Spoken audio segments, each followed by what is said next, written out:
वालेकुम। आज की इस वीडियो में मैं आपके साथ सऊदी अरब में होने वाली कॉन्फ्रेंस जो कि यूनाइटेड स्टेट ऑफ अमेरिका और रशिया के दरमियान हुई है, जिसका मकसद है कि रशिया और यूक्रेन की जंग को सीज़ फायर किया जाए। तो मैं आपको सबसे पहले यहाँ से बात स्टार्ट करता हूँ कि सऊदी अरब को क्यों चुना गया है, जबकि दुनिया की पावरफुल कंट्री सऊदी अरब में क्यों बैठ रही हैं इस कॉन्फ्रेंस के लिए। हालांकि दुनिया में बहुत ही ज़्यादा ऐसे मुल्क हैं जो सऊदी अरब से भी ज़्यादा पावरफुल कंट्री है, तो फिर why not those country, why Saudi Arabia. तो बात यहाँ से स्टार्ट होती है कि कुछ हिस्टोरियन हैं, तारीखदान हैं, जिनका कहना है कि सऊदी अरब की अपनी पॉलिटिक्स, इकॉनमी और एनर्जी रिसोर्स की वजह से इसका असर और रसूख ज़्यादा है। लेकिन दूसरी तरफ ये बात की जाती है कि नहीं, कुछ हिस्टोरिकल एविडेंस है, कुछ हिस्टोरिकल प्रूफ है जिसकी वजह से सऊदी अरब ने अपनी इंटीग्रिटी को, ट्रूथनेस को, फेयरनेस को और एक सस्टेनेबल सलूशन देने की पॉलिसी की वजह से अपने आप को एक अच्छा गुड मीडिएटर के तौर पर साबित किया है।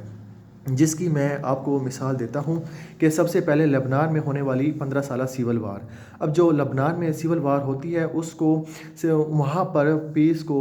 बहाल करने में सऊदी अरेबिया का ही अहम किरदार था। इसके बाद वहाँ पर सऊदी अरेबिया कुवैत पर जब इराकी एग्रेशन स्टार्ट हो जाती है 1990s में, तो उस वक्त सऊदी अरेबिया ने अपने आप को कुवैत के साथ खड़ा किया और इराकी एग्रेशन की मुखालफत की। और इसी तरह उन्होंने इंटरनेशनल कॉन्फ्रेंस करवाई ताकि कुवैत की लिब्रेशन को बहाल किया जाए, उनकी सोवरेनिटी को बहाल कर दिया जाए। फिर इसके बाद उनकी जो तीसरी एग्जांपल है वो ये है कि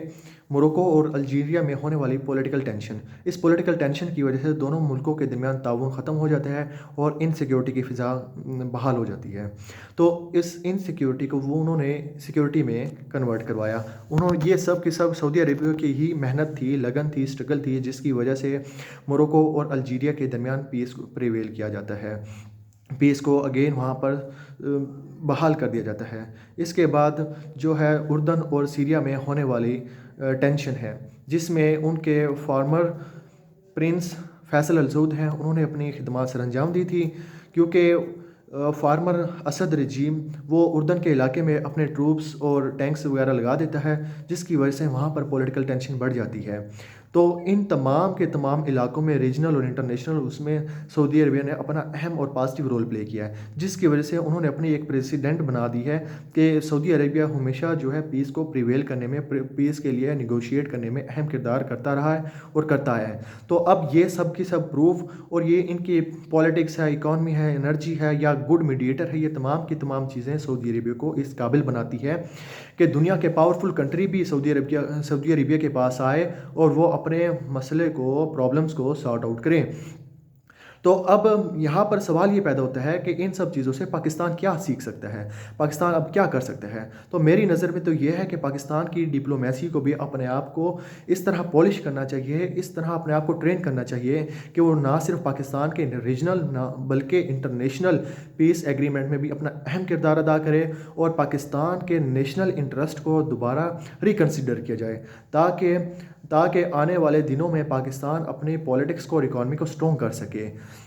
अब सऊदी अरबिया की जब पॉलिटिक्स स्ट्रॉन्ग है, जिसकी बेस उसकी इकॉनमी है, तो हम कहते हैं कि पाकिस्तान को भी चाहिए अपनी पॉलिटिक्स को स्ट्रॉन्ग करे और उसकी भी बेस जो है उसकी इकॉनमी होगी। तो पाकिस्तान को अपनी इकॉनमी को जनरेट करना चाहिए, उसकी ग्रोथ में इजाफा करना चाहिए। पाकिस्तान को भी चाहिए कि एक अच्छा गुड ग्रोथ करने में अपनी आवाम को, इसके स्किल्स को ब्रेन ड्रेन होने से बचाए, बल्कि अपने स्किल्स को, आवाम के स्किल्स को कार इस्तेमाल में लाए। तो ऐसा करने से हम जो है वो अपनी कंट्री को एक डेवलपमेंट की तरफ लेके जा सकते हैं, एक रास्ते, एक अच्छे